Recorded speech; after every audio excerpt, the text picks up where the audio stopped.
우리에게는 어쩌면 완벽할 수 없는 우리들의 모습 속에서 우리들의 말의 실수, 판단 미스, 그리고 우리의 인격이 부족해서 정말 잃어버리기에 너무 소중한 사람들과의 관계가 어그러지고 뒤틀리고, 그래서 소원한 관계를 가질 수가 있어요.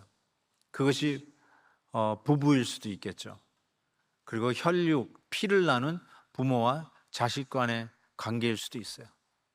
도대체 언제 마지막으로 전화해 봤던가 가물가물한 사람도 있어요. 어쩌면 옆자리에서 같이 매일 근무하고 있는 직장 동료일 수도 있어요. 근데 한 번도 서로 이야기하거나 인사도 나누지 않는 사람이 있을 수 있겠죠. 자, 이러한 뒤틀려진, 틀어진 관계에서 어떻게 하면 우리가 회복될 수 있을까라는 생각을 좀 해보게 되는데요. 오늘 말씀에 깨어진 관계, 왜곡된 관계, 틀어진 관계를 성경은 이렇게 얘기합니다. 전에 악한 행실로 멀리 떠나 마음으로 원수가 되었던 너희를. 여기서 마음으로 원수가 되었다라고 하는 이 표현이 와닿아요. 이 관계가 깨졌다는 말은 마음으로 원수가 되었다는 뜻이구나. 그리고 이 마음으로 원수가 되었다는 표현을 성경은 이거를 죄의 문제라고 이야기합니다. 죄의 문제가 끼어드는 거예요. 다른 문제가 아니에요. 죄의 문제가 분명히 끼어들었다라고 하는 것이죠. 그러면 이 문제를 어떻게, 마음의 문제, 관계가 깨어진 이거를 어떻게 회복할 수 있을까? 19절에 아버지께서는 모든 충만으로 예수 안에 거하게 하시고. 이 표현이 조금 생뚱맞기도 해요. 그런데 이거를 구체적으로 얘기하면 예수 안에서 모든 충만, 모두 해결된다. 예수 안에서 이게 회복이 가능하다. 깨어진 관계가 예수 안에서 다시 세워질 수 있다. 관계 복원이 가능하다는 것을 이야기하고 있는 것이죠. 예수님이 누구신가요? 우리가 지난주에 설교를 들었어요. 보이지 않는 하나님의 형상, 아이콘. 그래서 예수님을 클릭하면 하나님이 어떠한 하나님이신지, 우리를 용서하신 그 하나님 아버지가 어떠한 사랑을 우리에게 베풀어 주셨는지가 드러나게 되어 있는 하나님, 보이지 않는 그 하나님의 아이콘. 또 그 예수님은 누구신가? 모든 만물 중에 제일 먼저 나신 자라고 말씀드렸는데, 이것이 시간적으로 제일 먼저 태어난 피조물이라는 뜻이 아니라 rank number one in honor, 그래서 가장 으뜸되는 분이라는 뜻이지, 피조물 중에 제일 먼저, 시간적으로 제일 먼저 나지, 그런 뜻이 아니라 넘버 원 예수 그리스도를 말씀드렸다고 전했습니다. 그렇게 될 수밖에 없는 이유가 이 만물이 그로 말미암아 지음을 받았다. 그리고 이 만물은 그를 위하여 지음을 받았다. 그러니 당연히 예수 그리스도가 으뜸 중에 으뜸이요 최고 중에 최고이신 우리의 넘버 원 예수 그리스도신데, 예수 그리스도 안에서 충만하다. 이 관계가 깨어진 것을 충분히 넉넉히 부족함이 없이 해결할 수 있고 다시 복원할 수 있다라고 오늘 말씀은 선언하고 있는 것이죠. 자, 그러면 어떻게 이 단계를 밟아야 되는가, 어떻게 복원되는가? 오늘 말씀 첫 번째는 이렇게 말씀드리고 있어요. 하나님과 먼저 해결하라 라고 말씀드리고 싶어요. 관계가 A하고 B 사이의 관계가 깨졌는데 A도 그렇고 B도 그렇고 하나님과 먼저 해결해야 할 것이 있다라고 성경은 이야기합니다.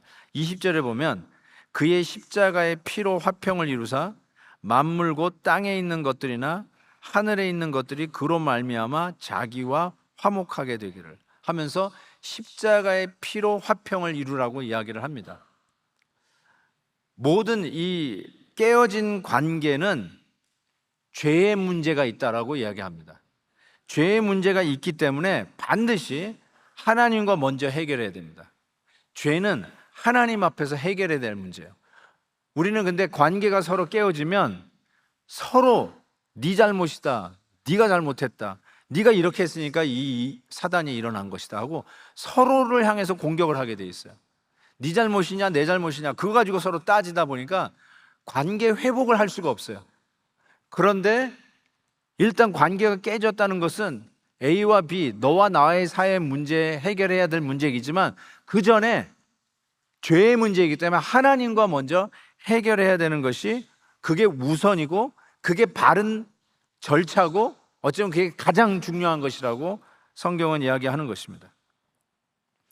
부모와 자식 사이에서도 이 서먹서먹해가지고 대화를 못해요. 특별히 우리 이민자 가정들을 보면 더더욱나 그런 것 같아요. 세대 차이는 물론이거니와 언어의 갈등이 있기 때문에 속 시원하게 말로 풀어낼 수가 없어요. 그래서 이야기를 하지 않다 보니까 부모하고 자식 사이가 말을 안 하는 관계가 되었어요. 말을 하려고 그러면 더 싸운대. 더 이해가 안 되고 오해가 더 꼬이게 돼가지고 더 힘들대. 그래서 아예 말을 안 하는 그런 부모와 자식 간의 관계도 여러 경험하게 됩니다. 그런데 여러분, 박수를 치면 서로 부딪혀서 소리가 나는 거예요. 여러분의 관계의 갈등은 부딪힌 거예요. 서로 누가 하나 100% 잘못하다고 할 수 없어요. 소리가 났다는 거는 나도 잘못이 있다는 뜻이에요. 근데 나도 죄 문제가 있고 죄 문제가 있기 때문에 하나님과 먼저 해결하는 것이 관계 회복의 첫 번째 단추다라고 이야기할 수 있습니다. 그 방법은 무엇이냐? 십자가의 피로 화평하게 된다. 그래서 내가 이기적이고 내가 너무 서둘렀고 내가 나의 의로워서 저랑 비교해가 내가 낫다라고 생각했기 때문에 나의 이 교만의 문제가 이번 갈등의 문제구나. 그래서 하나님 앞에서 나의 죄의 문제를 해결해야 되는데 십자가의 피로 먼저 해결을 하라는 것이죠. 심지어는 22절은 이렇게 얘기합니다. 그의 육체의 죽음으로 말미암아, 예수 그리스도의 육체의 죽음으로 말미암아 화목하게 하신 것을 꼭 기억하라는 것이죠. 저는 여기서 우리가 하나님과 다시 관계 회복이 되는 것이 예수 그리스도의 육체의 죽음 때문에 가능하다라고 이야기한 이 부분을 좀 깊이 묵상했으면 좋겠어요. 이 교회 학교 주일학교 시절부터 이 말씀을 들었던 분들은 거의 자동으로 나와요. 어떻게 우리가 받았죠?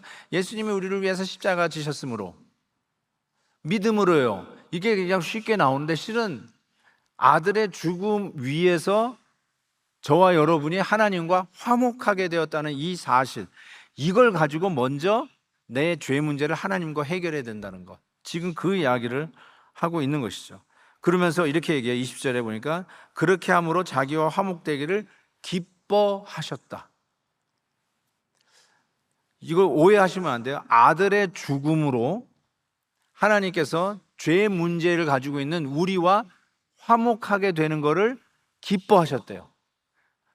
아들을 죽이면서까지 우리와 화목하는 것을 기뻐하셨다는 말이 아들을 죽인 것을 기뻐했다는 뜻이 아니라 아들을 죽이기까지 우리와 화목하게 된 것을 기뻐하셨다. 그 정도로 우리가 하나님과 회복하는 화목의 관계를 가진 것이 이게 제일 먼저 해결해야 될 바른 방법이고 이게 먼저고 이게 우선이고 이거부터 해결해야 된다. 이게 맞는 말이다. 그 뜻이에요. 그 정도로 우리와 관계 회복을 원하시는 것이 하나님이 그토록 원하시는 거예요.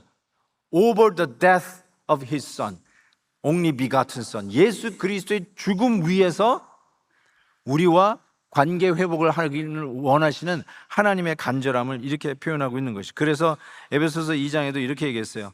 십자가로 이 둘을 한 몸으로 하나님과 화목하게 하려 하심이라. 원수된 것을 십자가로 소멸했다고 그랬어요. 죄의 문제는 하나님과 우리를 원수되게 한 거잖아요. 그 원수되게 한 죄 문제를 십자가로 소멸하셨다. 로마서에서 이렇게 얘기했어요. 우리가 원수 되었을 때 그 아들의 죽으심으로 말미암아 하나님과 화목하게 되었은즉 화목하게 된 자로서는 더욱 그의 살아나심으로 말미암아 구원을 받을 것이라. 아멘. 아들의 죽으심으로 우리가 하나님과 화목하게 되었다. 제가 던 리처슨 선교사님의 Peace Child라는 책을 소개한 적이 있어요. 제가 일부러 안 띄웁니다. 몇 번 얘기를 했던 것 같아서요. 그 부족이 서로 으르렁거리면서 서로 잡아 죽이는 식인종들이에요. 그런데 결국은 서로 화해를 하는데 Peace Child, 선장의 그 아들을 저쪽 선장에 이게 주는 거예요. 그래서 저쪽 선장이 그 아들을 제물로 바쳐. 그러면서 두 부족이 화해를 하는, 이게 피스 차일드 이야기거든요. 제가 그 말씀 드렸었어요. 어쩌면 우리가 하나님과 피스, 샬롬, 화목하게 될 수 있었던 이유는 마치 그 피스 차일드처럼 예수 그리스도의 죽음 위에서 이게 가능해졌다는 말씀을 드렸어요. 그래서 저는 여러분이 이걸 좀 깊이 좀 묵상했으면 좋겠어요. 내가 하나님과 이렇게 예배 드릴 수 있고, 오늘도 이렇게 거룩한 하나님의 존전에 나와서 마음껏 찬양하고 예배 드릴 수 있는 이유는 나 예수 믿게 되었어, 이제 교회 다니기로 했어, 이 정도가 아니라 구원받았다는 말이 예수 그리스도를 십자가에 내어 죽이기까지 하나님이 여러분과 화목하게 되는 것을 기뻐하셨다. 이게 그렇게 중요한 일이다. 이게 맞는 말이다. 이게 우선순위다. 그 하나님의 뜻이거든. 그러니까 우리가 여기 오는 게 그냥 캐주얼하게 온 게 아니라 아들의 죽음 위에서 여기에 와 있다라고 하는, 정말 이 복음의 그 무게, 내가 구원받은 거에 이 감격의 그 글로리, 영광이 얼마나 큰 것인지를 좀 묵상을 했으면 좋겠다. 그냥 난 예수님 믿었으니까 천국 가, 이렇게 가볍게 캐주얼하게 넘어갈 게 아니라 내가 이 자리에 오기까지, 내가 하나님을 아바, 아버지라고 부르기까지, 당신의 아들을 죽이기까지, 십자가에 내어 죽이기까지 내가 하나님과 이렇게 화목하게 되어 예배드리고 하나님을 아바, 아버지라 부르실 수 있다는 이 복음의 무게, 위용, 엄중함, 이 농담이 아니라는 거죠. 이거를 한번 깊이 묵상했으면 좋겠다는 생각이 들어요. 이런 예를 한번 들어볼게요. 두 부부가 서로 살다가 아들을 놓고 아들을 하나 낳았어요. 그리고는 어쨌든 둘이 성격 차이가 있는지 헤어졌어요. 그리고는 그렇게 헤어지고 살다가 그 아들이 굉장히 성격도 좋고, 그래서 남 도와주기도 좋고 해서 봉사활동을 다니다가 사고로 죽었어요. 젊은 나이에. 그런데 그 아들의 장례식에 이혼한 이후에 한 번도 보지 못했던 부부가 그 장례식에서 만나요. 그리고는 오랜만에 만났으니까 그냥 뭐 아들의 죽음을 슬퍼하는 그 슬픔 속에서 뭐 서로 얘기도 못했다가, 그 다음에 일주기가 됐는데 다시 또 1년 만에 다시 그 부부가, 이혼한 부부가 또 만나요. 그러면서 얘기를 하기 시작했어요. 그리고 또 헤어졌는데 다음 2주년 때 또 만나, 아들의 그 메모리얼 예배 때. 그러면서 다시 그때 우리가 헤어졌던 이유를 돌아다 보게 되고, 그것이 얼마나 어리석었는지를 깨닫게 되면서 다시 화해를 하고 대화를 하기 시작하더니 다시 재혼을 했어요. 아들의 죽음 위에서 원수되었던 이 부부가 다시 재혼을 하게 되었단 말이죠. 그 아들의 죽음이 의미 없이 죽은 죽음이 아니라 결국은 우리로 하여금 깨닫게 해서 다시 하나 되게 했다는 것이죠. 지금 이런 이야기를 우리가 한번 상상을 해본다면, 정확하게 하나님과 우리가 원수되었는데 예수 그리스도의 죽음으로 말미암아 하나님과 우리 사이가 화목하게 되었다는 거예요. 아들의 죽음 때문에. 이게 그냥 만만하게 초등학교 학생이 예수 믿으면 구원받아요, 이런 식으로 그냥 훅 넘어갈 일이 아니라는 거예요. 정말 그 무게가, 이 구원이라고 하는 무게가 엄청난 무게, 아들을 죽이면서까지 회복되어야 할 하나님과 우리의 관계를 얘기하고 있는데, 실은 A와 B, 우리끼리의 관계 회복을 위해서 먼저 해야 될 게 뭐냐, 이거부터 하나님과 먼저 해결해야 될 이 문제가 있다는 거예요. 내 죄 문제가 늘 있기 때문에. 항상 머리는 저 사람 잘못이에요. 저 사람이 잘못했기 때문에 이 모든 일들이 일어난 거고, 저 사람이 잘못했기 때문에 지금 이 어려움이, 갈등이 생긴 거라 하니까 저 사람이 고쳐야 돼, 저 사람이 바뀌어야 돼. 네가 잘못했으니까 그거 얘기하라는 거죠. 그래서 서로 잘잘못을 따지면서 핑거 포인팅 하니까, 손가락질 하고 있으니까 이 관계 회복이 안 이루어지는 거예요. 그렇지만 오늘 성경 뭐냐, 일단 갈등이 생겼으면 내 죄 문제가 있기 때문에 하나님과 먼저 해결해야 되는데 예수 그리스도의 죽음 위에서 화목하게 하신 이 복음의 정수를 다시 붙들어야 된다는 거죠. 한 임금이 이런 이야기를 했어요. 아버지, 부모님이 죽은 것을 보는 자녀의 마음과 자녀가 죽은 것을 보는 부모의 마음 중에 어떤 게 더 슬픔이 크겠냐고, 그거를 임금이 신하들에게 물었어요. 그랬더니 신하가 한 분이, 둘 다 경험한 이 신하가, 이 부모를 잃은 거나 자식을 잃은 이 슬픔이 얼마나 큰데 어떻게 비교할 수 있겠습니까마는, 둘 다 경험한 이 종의 말은, 부모님이 돌아가셨을 때는 앞에 있는 저 먼 산이 아른아른 보였는데 아들이 죽은 후에는 아무것도 보이지 않았습니다. 아마 여기 계신 분이 다 동의할 거예요. 자식의 죽음을 보는 아비의 마음이 결단코 만만한 게 아니죠. 우리가 이거를 충분히 짐작할 수 있다면, 우리 하나님께서 당신의 아들을 십자가에서 잡기까지 우리와 화목하기를 원하셨다는 이 복음의 무게를 그렇게 간단하게 넘길 수는 없다는 것이에요. 그래서 이 복음을 다시 잡는 기회를 삼아서, 야, 이런 은혜를 내가 받고 있구나, 이거를 분명히 다시 한번 깨달아야 된다는 것이죠. 자, 이와 같이 하나님과의 관계에서 먼저 회복을 추구하고, 그 다음에 이제 서로 관계를 회복해야 되는데, 이 화목하게 해야 하는 목적과 조건이 오늘 본문에 나옵니다.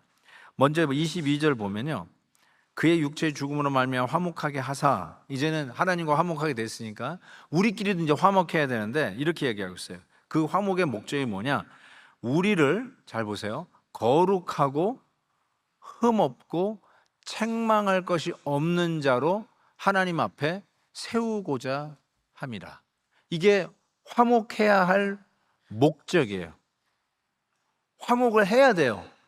화목을 하는 노력이 있어야 돼요. 화목하는 자리까지 가야 돼요. 우리끼리도 하나님과 해결했으니까 아예 이 사람은 이제 끝, 이게 아니라 우리끼리 갈등이 관계가 있으면 그 자리 가야 돼요. 지금 서로 부부가 서로 으르렁거리고 있다. 부모와 자식이 통화도 안 한 지 지금 몇 년째 서로 연락도 안 하고 있다. 같이 일하고 있는 동료와 옆자리에 앉았는데도 말도 안 하고 커피도 같이 안 나눠 먹고 지금 그런 관계가 있다. 그거를 그냥 놔두는 게 아니라 그거를 이제 화목한 관계로 가지고 가야 되는데, 왜 가지고 가야 되는 줄 아느냐? 불편하잖아요. 힘들잖아요. 그럼에도 불구하고 해야 되는데, 그 이유가 뭐냐? 거룩. 화목의 목적이 뭐냐? 거룩. 예수 믿는 사람들이 왜 화목해야 되느냐? 거룩. 그리고 이 거룩은 추상명사인데 구체적으로 두 가지를 얘기해요. 흠이 없어야 되고 책망할 것이 없는 자로 이 성화의 열매를 맺어야 할 자들이라는 거예요. 그래서 화목해야 된다는 거예요. 화목하는 일에 노력이 없으면 거룩을 열매로 맺을 수가 없다, 이렇게 말씀해도 틀리지 않아요. 그런데 이 화목의 목적과 더불어 조건이 있어요. if 하고 그 다음에 나와요. 만일, if, 만일 너희가 믿음에 거하고 터 위에 굳게 서서 너희 들은 바 복음, 오늘도 여러분 들으신 거예요. 오늘도 여러분이 복음을 들었는데 너희 들은 바 그 복음의 소망에서 흔들리지 아니하면, if you are not shaken, 흔들리지 아니하면, 흔들리다는 말이 뭐냐면 복음을 잃어버리는 거예요. 복음을 망각한 거예요. 내가 받은 복음이 얼마나 무게가 있는 것인지, 아들의 죽음 위에서 하나님과 화목하게 된 게 도대체 어떤 하나님의 이 카스믹 역사가 있었는지를 망각해버렸다는 거예요. 그래서 흔들리는 거예요. 마치 복음은 초등학교 때 졸업을 하고 우리는 지금은 고상한 문제를 가지고 씨름하고 있다고 착각하고 있는데, 그런 거 하나도 없어요. 복음에 흔들리면 다 넘어지는 거예요.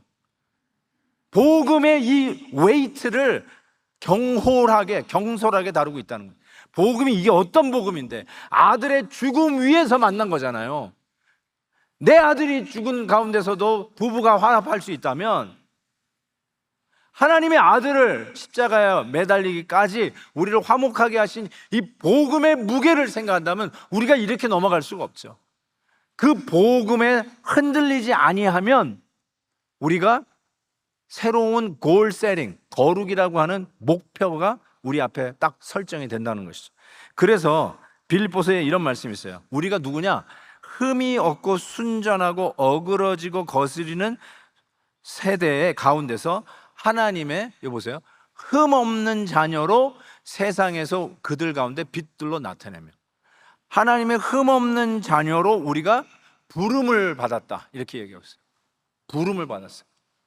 자, 여기서 굉장히 중요한 게 있어요. 우리가 흠이 없기 때문에 하나님의 자녀가 된 게 아니라, 잘 들으세요, 하나님의 자녀가 되었기 때문에 흠 없는 자녀로 골 세팅이 된 거예요. 그 부름의 상이 저 앞에 골 세팅이 딱 됐어요. 목표점이 생긴 거예요. 그 흠 없는 자녀라고 하는 골 세팅을 향해서 하나님의 자녀가 된 우리들이 달려가야 되는 목표점이 생긴 거죠. 그 부름을 받으셨어요, 우리가. 여기서 이제 거룩을 향한 부르심의 소망이 딱 생겼잖아요. 예수 믿는 사람으로. 그냥 뭐 제멋대로 살자가 아니라 거룩이라고 하는 목표가 생긴 거예요. 거룩하기 때문에 하나님의 자녀가 된 건 아니지만 하나님의 자녀로 화목하게 되었으니 이제는 우리의 삶에 하나님 자녀다운 거룩이라는 목표가 딱 설정이 됐단 말이에요. 그러기 위해서 여러분의 인간관계에서의 갈등을 해결해야 되는 목표점이 생긴 거예요. 해결하면 마음 편하니까 좋으니까 해결해, 이게 아니라 거룩을 향하여 나아가는 그 순종의 발걸음이, 화목을 향해서 나아가는 그 순종의 발걸음이 거룩이라는 열매를 거두게 되어 있다라고 화목의 목적을 성경이 밝히고 있는 것이죠. 근데 여기서 이제 그 거룩은 추상명사니까 거룩이 뭐지? 뭐 성경책 폼나게 끼고 다니는 건가? 그럴 수도 있지만 그게 아니라 아주 구체적으로 흠이 없고 spotless, 책망할 것이 없는 blameless, 구체적으로 나오잖아요. 근데 이 책망할 것이 없다라는 말은 성경을 좀 읽으신 분들은 금방 떠오르는 성경 구절이 있어요. 그게 무엇이냐면 이 똑같은 이 헬라어 단어가 어디서 쓰여지냐면 장로를 뽑을 때, 집사로 뽑을 때 자격 조건으로 등장합니다. 그래서 디모데전서 2절에 보면 감독은, 장로는 책망할 것이 없는 자를 세우라고 얘기하고 있어요. 똑같은 단어예요. 똑같은 단어예요. 그리고 집사도 마찬가지예요. 3장 10절에 보면 이 사람들을 먼저 시험하여 보고 그 후에 책망할 것이 없으면 집사의 직분을 맡게 할 것이요 라고 이야기하고 있습니다. 자, 이것을 잘 순서를 보셔야 돼요. 책망할 것이 없다, blameless, perfect, 완벽한, 흠이 없는 옥구슬, 고르고 골라서 완벽한 그 옥구슬을 찾으면 구원, 하나님이 야 너는 하나님 자녀 될 자격이 있어 하고 구원시킨다는 그런 뜻이 아니라요, 흠이 있고 여기저기 구멍도 나고 깨어진 부분이 있지만 하나님께서 어떻게 해요? 당신의 아들의 죽음 위해서 하나님의 자녀로 삼으셨어요. 구원 받으셨어요. 그런데 이 구원받은 저와 여러분이 골 세팅이 생겼어요. 그게 뭐냐면 무흠, 책망받을 것이 없는 blameless, 그게 목표가 됐단 말이에요. 그 목표점을 향해서 복음의 소망에 흔들리지 않으면, 즉 이런 복음의 어마어마한 무게 속에서 내가 구원받은 거를 매 순간마다, 매 순간의 결정마다, 모든 관계 속에서 이 구원의 복음의 소망을 붙들고 씨름하면서 그 거룩을 향한, 흠이 없고 책망받을 것이 없는 그 걸음을 향해서 순종의 발걸음을 내딛는 흔적이 있는 사람, 그래서 하나님 자녀다워져야 되기 때문에 내 말도 바꾸고 내 태도도 바꾸고 내 삶의 철학도 바꾸고 자녀 교육하는 목표도 바꾸고 비즈니스하는 이유도 바뀌고. 왜요? 하나님의 자녀다워져야 하는 거룩이 나의 골 세팅이 됐으니까. 그 골 세팅을 향하여 걸어가는 순종의 발걸음이 있는 자, 책망받을 것이 없는 자, 그 자들을 교회의 리더십에 세우라. 그게 성경의 이야기예요. 책망받을 게 없는 블레임리스 스팟레스 한 사람을 찾아서 교회 직분자로 세워라? 그런 사람이 어디 있습니까? 그 어느 누구도 감히 하나님 앞에서 나는 흠이 없습니다 하고 나 장로 시켜주세요, 집사 시켜주세요 할 사람이 어디 있겠습니까? 그런데 이 말씀은 뭘까요? 정확하게 그 뜻이죠. 지금 우리가 얘기하는 복음의 이해가 정확하게 그것이죠. 흠이 많고 부족하고 책망받을 거리 많은 나 같은 자를 하나님의 자녀로 삼아 주셨으니 이제는 흠이 없는 자녀, 하나님 자녀다운 모습, 그 거룩의 열매를 향하여 오늘도 복음을 부여잡고 몸부림치면서 순종의 발걸음, 내가 고쳐야 할 부분, 내가 깎아내야 할 부분, 그런 거를 순종하면서 걸어가는 것, 그 분명한 삶의 흔적이 있는 자, 그들이 장로요, 집사가 되어야 된다라고 한 것이죠. 저는 이 관계 회복에 대한 말씀을 묵상하면서 실은 세상에서는 이 관계 회복을 위해서 참 많이 연구를 한다는 생각을 하게 되었어요.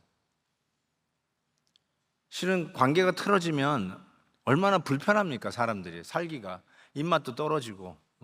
뭐 부부가 서로 관계가 틀어지는데 무슨 밥을 맛있게 먹을 수 있겠어요? 무슨 여행을, 휴가를 같이 가는 게 무슨 신나지는 않겠죠. 전 그런 생각을 해봐요.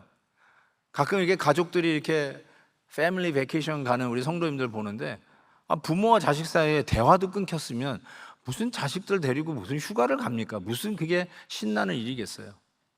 그러니까 불편하니까 빨리빨리 회복하라라고 하는 세속적인 차원에서도 얼마나 많은 아이디어와 방법들을 제공하는지 몰라요. 제가 그래서 한번 보다가 제가 좀 놀랐어요. 세상 사람들은 관계가 틀어진 사람들의 그 대상과 회복하기 위해서 일단 그 사람이 어떤 종류의 사람인지를 나누더라고요. 머리형이냐, 가슴형이냐, 장형이냐, 배형이냐. 그러면서 거기에 따라서 관계 회복을 위해서 접근하는 방법이 좀 다르더라고요. 예를 들어서 머리형의 인간이다라고 하면 이 머리형은 되게 이제 탐구하고 책을 좋아하고 전문 직업가. 그래서 아침에 일어나면은 신문부터 찾아서 신문부터 읽는 사람. 뭐 요즘으로 얘기하면 뭐 유튜브부터 뉴스부터 듣는 사람이라고 해야 될까요? 어쨌든 이런 사람들이 머리형인데 이 머리형인지 아닌지를 구별하는 방법이 그 사람이 제일 화나는 부분이 뭔지를 아마 알 수 있는데 머리형은 이런 말 들으면 그냥 완전히 뒤로 넘어진대요. 예를 들면 이런 거예요. 무식하긴 그걸 이제 알았냐? 이런 말 들으면 뒤로 넘어진대.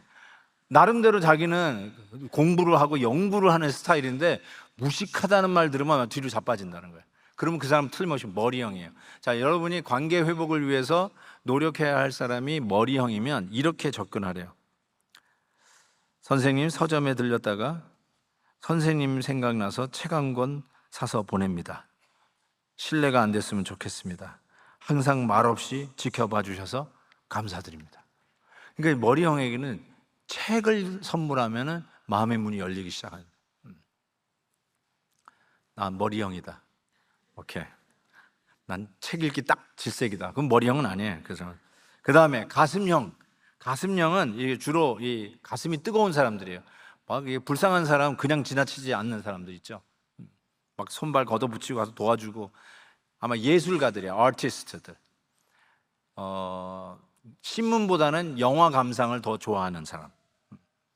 이런 사람들이 어쩌면 이제 가슴형의 사람이라고 할 수 있는데 이런 사람들은 어떤 말 들으면 또 뒤로 자빠지냐면 너는 왜 이렇게 이기적이냐? 너는 왜 너만 생각하느냐? 이런 얘기 들으면 자빠진대요. 나는 남들 도와주는데 바쁜데 너는 기껏 하는 게 너만을 위해서 일을 하는구나. 이해가 하면 뒤로 그러면 그 사람 되게 가슴형이라고 그래요. 자, 이런 가슴형의 사람들에게는 어떻게 대화를 하느냐? 선생님, 좋아하시는 안개꽃을과 함께 이번에 다가오는 임윤찬 피아노 콘서트 티켓을 보냅니다. 항상 꽃을 보시면 밝게 웃으시는 선생님의 모습이 떠오릅니다. 그러면서 이걸 보내면 완전히 가슴에 문을 연대요. 그래가지고 다시 관계 회복에 첫 단추를 낄 수 있다는 거예요. 와, 그렇구나. 그 다음에 장형, 배. 이 장형은 주로 지도자들, 사장님들, 이 회사에서 이게 전무 이런 사람들, 또 운동 선수들, 이 자기 성취가 강한 사람들이죠. 자기 이 운동 선수들. 그래서 영화 감상보다는 세미나에 가시는 분들, 세미나 가서 배우는 걸 더 좋아하시는 분들, 이런 사람들은 장애인데 뭐 어떤 말에 이 사람들은 뒤집어지냐면 너 뭐 하나 제대로 하는 게 없네. 야, 밥값 좀 하고 살아라. 이런 거. 이거 들으면 이 장형 사람들은 완전 뒤집어진대요. 왜냐면 이게 리더십이 있는 분들이기 때문에 뭔가 이렇게 성취감이 늘 있어서 하는데 이런 말 하면 완전 뒤집어진다는 거예요. 자, 이런 분들에게 어떻게 다가가는가? 오늘 H마켓 가서인데 유기농 과일 한 박스를 봤습니다. 선생님이 생각나서 이 한 박스 보내니 맛있게 드시고 건강하십시오. 아, 이런 완전히 그냥 my brother 하면서 이제 이야기를 하기 시작한다는 거예요. 제가 이걸 보면서 씩 웃었어요. 왜 그러냐면, 야, 세상 사람들은 이렇게 열심히 노력하는구나.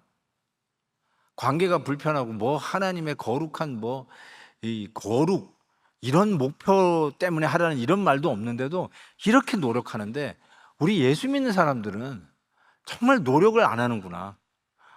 베스트 팔리스는 세월이 약이겠지. 왜요? 시간이 지나가면 언젠간 풀리겠지. 너무 소극적이고요. 그냥 뭐 믿습니다. 그리고 끝나버려. 구체적으로 거룩을 목표로 해서 내가 할 수 있는 일을 복음을 붙들고 몸부림치면서 내가 해야 할 일들을 한번 구체적으로 실천해 보려고 하는 노력들이 없어요. 내가 잘못했다고 먼저 얘기해야 되겠다. 내가 먼저 가서 악수를 청해야 되겠다. 내가 먼저 전화해서 식사 한번 하자고 얘기해야 되겠다. 여보, 내 잘못인 것 같아. 내가 앞으로 더 잘할게 하면서 배우자에게 먼저 용기 있는 말을 건네는 거, 이거를 생각 안 하고 그냥 끙끙거리고 혼자 말을 안 하고 뭐 세월이 약이겠지 하고 그냥 내어라 하고 같이 있는 거. 지금 예수 믿는 사람들이 오늘 분명하게 골세링이 딱 정해졌으면 복음의 소망에 흔들리지 아니하면 얼마나 많은 게 흔들리고 있어요. 네가 뭐 잘못했다고 네가 먼저 가서 사과해 부터 시작해서 저 사람한테 양보하기 시작하면 이제 헤게모니는 뺏긴 거야. 뭘 부부 사이에 무슨 헤게모니가 있어요. 정말로 복음 안에서 먼저 자기 자신을 낮추고 용서해달라고 그러고 나도 잘못했다고 얘기하고 그러면서 할 수 있는 이런 결단이 거룩을 향해서 흠이 없고 책망할 것이 없는 아들의 죽음 위에서 하나님과 화목하게 된 이 어마어마한 복음의 은혜를 누리는 자로서 내가 이것쯤이야 하는 복음의 쿠션을 가지고 먼저 내가 손 내미기를 시작하는 이 결단, 이 순종의 걸음, 이런 것이 없이 가니까 이 관계의 회복이라는 것이 요원해지는 것이 아닌가 싶어요. 저는 오늘 3차 작정한다라고 BIP 이거 광고를 하면서도 그런 느낌을 비슷하게 받습니다. 제가 아직 여쭤보지는 않았지만 1차 1부, 2부 때 몇 분이나 작정했는지 잘 모르겠어요. 어쩌면 매년마다 이 부활절을 향해서 찾아오는 새생명 축제, 아, 연례 행사 또 왔구만. 아이고, 작년에도 하더니 또 하네. 그러면서 여러분의 마음가짐에 아, 누군가는 하겠지 뭐, 이렇게 하고 넘어가는 수가 있는데 이것도 우리가 한번 생각해 봐야 될 일이 아닌가 싶어요. 여러분 정말로 오해하지 마십시오. 저는 교인들 숫자 불리기 위해서 목회하지 않습니다. 이걸 통해서 좀 교회 숫자 좀 늘리기 위해서 이거 하나의 행사처럼 하는 게 아니거든요. 우리 안에 내가 받은 아까 그 구원의 감격을 우리 BIP에게도 전할 마음이 없다면 여러분은 어쩌면 그 구원의 은혜를 모르는 사람이라고 해도 틀리지 않아요. 진짜로 아, 예수 믿고 천국 갔어요. 난 이제 뭘 해도 천국 간대요. 와, what a good news. 이런 식으로 캐주얼하게 넘어갈 얘기가 아니잖아요. 아들의 죽음을 밟고 하나님과 화목하게 되어 얻어진 구원 아니에요. 그 은혜의 감격 속에서 살아가는 것이 저와 여러분인데 이 은혜를 모르는 사람에게 전해줘야 하는, 어쩌면 우리의 영적인 vitality, 생명력을 지키기 위해서도 반드시 필요한 것이 아닐까요? 그런 의미에서 우리가 새생명 축제를 합시다. 새생명 잔치 하십시다. 라고 하는데 좀 더 우리가 구체적으로 순종하면서 해야 되지 않을까. BIP를 찾아내면서라도 해야 되지 않을까라는 생각이 들어요. 제가 한 권의 책을 소개합니다. 허윤정 교수가 쓴 또다시 살리고 싶어서라고 하는 책인데요. 저분은 충남 권역 외상센터에서 일하고 있는 외상외과 의사예요. 그러면서 이 외상외과 의사가 실은 가장 하기 힘든 의사 생활이라고 얘기하지 않습니까?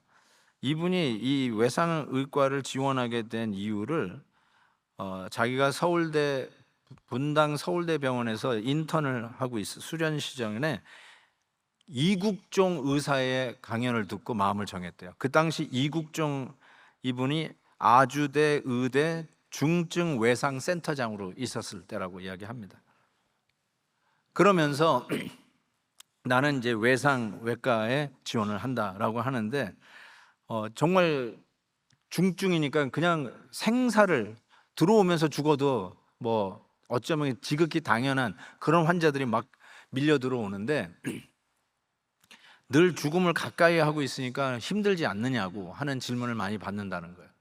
당연히 힘들대요. 특별히 이제 사망 선고를 의사가 내릴 때 자기가 그거를 주로 하는데 그때 참 힘들대요. 근데 그때보다 더 힘들 때가 있대요. 자살 시도를 한 환자를 살려냈을 때 이 살아난 환자가 멱살을 잡고 네가 뭔데 나를 살렸냐는 거예요. 기껏해서 살려놨더니 네가 뭔데 나를 살렸냐고 하면서 막 따져댈 때 그때 가장 힘들다는 이야기를 하는데 그 멱살을 잡고 그 따질 때 자기가 속으로 12번씩이나 되뇌이는 말이 있대요. 그게 뭐냐면 당신이 12번이나 다시 들여와도 나는 당신을 살릴 거라고. 그 얘기를 한다는 거예요. 그래서 이 책 제목이 또다시 살리고 싶어서. 이 힘든 일을 내가 왜 아직도 하느냐? 또다시 살리는 이 일을 위해서 뛴다는 것이죠. 그러면서 이 후배들에게 이 외상외과를 지원하라는 말을 못 하겠대요. 왜냐하면 너무 힘드니까. 그래서 요번에 그 넷플릭스에서 나온 트라우마 코드인가? 라는 그 우리 한국 드라마가 만들어졌는데 그게 목사님 아들이 그 스크립트를 썼어요. 그래가지고 그게 히트해가지고 그 목사님까지 요즘 뜨고 있대요. 네. 그거 한번 보세요. 트라우마 코드라고 하는데 영어 제목으로 트라우마 코드 하면 넷플릭스 뜹니다. 그리고 이거는 10편 이게 아니더라고요. 6편이면 끝나. 그러니까 시간도 뭐 그렇게 많이 안 걸리니까 한번 보시고 우리 목회자들은 내가 반드시 보라고 그랬습니다. 왜냐하면 목사가 이래야 돼. 목사가 이렇게 한 생명 회복하기 위해서 뛰어야 된다고 저는 생각해요. 감동해요. 그러면서 이제 이 바쁜 가운데 국회에 가서 데모하는 모습도 나오는데 아니 지금 뭐 잠도 모자라는데 어떻게 이거 하냐 그랬더니 한국의 그 외상외과의 문제점들이 여기서 좀 드러나는데 예를 들면 환자가 들어오면 일단 이 환자를 어느 보험으로 치료하느냐부터 정해야 된대요. 이게 국민보험이냐 산재보험이냐 건강보험이냐 아니면 심지어 자동차 사고 나서 자동차 보험으로 했는데 이거를 결정해야 돈이 어디서 나온지가 먼저 결정이 되고 그리고 어쨌든 증상이 있어서 개복수술을 한다고 치면 개복수술하면 개복수술 하나 한 걸로 끝나는 게 아니라 열고 보니까 이것도 고장나 있고 저것도 고장나 있고 뭐 간이 찢어져 있고 예를 들어서 뼈가 부러져 있고 그러면 개복 수술하고 여러 수술을 하게 되잖아요. 한 번 치료만 하는 게 아니라 여러 개를 치료하게 된다. 그런데 이 뭐가 부작용이냐면 하나로만 이 의료비를 차지하게 돼 있다. 그래서 이런 것 좀 고쳐달라고 국회에 가가지고 하니까 실은 이 외상외과는 사람을 살리면 살린 만큼 손해를 본대요. 그러니까 병원이 운영이 안 되는 거예요. 그래서 외상외과 같은 걸 두려고 하지도 않고 한 번은 환자가 200km까지 해가지고 왔대요. 그 말이 뭐냐면 그 도중에 수십 병원이 전부 다 이 환자를 거절한 거예요. 거절하는 이유가 뭐냐면 마지막을 핸들하는 의사가 그 환자를 책임지게 돼 있어요. 그렇기 때문에 일하는 그 환경도 낙후되어 있는데 결국은 제일 고소를 많이 당하는 게 이 외상외과 의사들이라는 거예요. 왜냐하면 맨날 죽음과 싸워야 되고 결국은 자기가 사망 선고를 내려야 하는 입장에 있기 때문에. 그러면 환자들의 가족들은 마지막 그 의사를 고소한다는 거죠. 그러니까 자기 후배들에게도 이걸 지원하라는 소리를 못 하겠대요. 그런데 왜 이 일을 하세요? 아까 보니까 자매님이세요. 어린아이가 엄마의 그 뭐라고 그러죠? 데이 오프를 달력에 그려놓을 정도로 엄마를 볼 시간이 없으니까. 그런 젊은 엄마 여의사이신데 왜 이 일을 하세요? 라고 하니까 이렇게 얘기했어요. 수술대 앞에 서면 일단 눈앞에 환자부터 살려야 되겠다는 생각이 외에는 다른 생각이 없대요. 그리고 환자가 고비를 넘기고 일어설 때 가장 큰 보람을 느낀대요. 그 다시 난 책점이 너무 많이 들어요. 또 다시 살리고 싶어서. That kept her going. 또 다시 살리고 싶어서. 왜 새생명 잔치를 또 하냐고요? 또 다시 살리고 싶어서. 육체의 생명 살리는 것도 이렇게 고귀하고, 그래서 제가 우리 목사님들도 다 이 영화 보자, 이 드라마 봐야 된다, 이제 이 책 봐야 돼. 그런데 한 영혼, 천하보다 귀한 영혼을, 우리가 받은 그 구원의 감격을 우리 BIP도 함께 나눠야 된다는 이것, 또 하나의 사람을 살리기 위해서, 이 일을 위해서 우리가 복음의 소망을 붙들고 몸부림쳐야 되지 않겠어요? 나는 어떻게 재수가 좋아가지고 예수 믿게 된 거예요? 우리의 BIP 생각하면서 한번 하자는 거죠. 하면 창피할 수는 있지만, 거절당할 수 있지만, 하면 생각나가지고 오시는 분이 있을 거 아니에요. 근데 이것조차도 안 하면 생각날 건덕지가 없으니까 안 오실 거 아니에요. 초청하자는 거죠. 전화 걸자는 거죠. 한번 복음을 붙들고 내가 할 수 있는 일을 한번 의지적으로 결단하고, 거룩, 흠이 없고 책망할 것이 없는 골세링을 향해서 한 걸음 점점 나아가는 결단과 순종이 우리의 삶에 있기를 진심으로 바랍니다. 그렇다면 틀어진 관계, 오해된 관계, 소원했던 관계, 잃어버리게 너무 소중한 사람들과의 관계도 다시 복원되고 회복되리라고 믿습니다. 우리 같이 한번 기도하는 시간 갖겠습니다. 오늘 말씀을 생각하면서 어떻게 이 관계를 회복할 수 있을까? 세월이 약이겠지 하고 너무나도 소극적으로 있었던 우리들의 태도, 믿음 없는 태도들, 예수 믿고 난 후에 거룩이라고 하는 골세링을 잊어버리고 마치 그냥 천국 가는 티켓만 얻어들고 자기 멋대로 살아가는 방종한 아들같이 그렇게 살아가고 있는 나는 모습이 아닌가 반성하면서, 책망할 것이 없는 하나님의 자녀다운 삶을 골세링하고 흔들림이 없는 복음을 붙잡고 몸부림치는, 그래 순종의 걸음을 한 걸음 한 걸음 옮겨놓는 우리가 되었으면 좋겠습니다. 그리고 BIP들을 생각하면서도 하나님 꼭 이번에 순종하고 그분들 초대해서 부활절날 정말 최고의 영혼의 부활의 영광을 경험하는 날이 되게 해 주옵소서.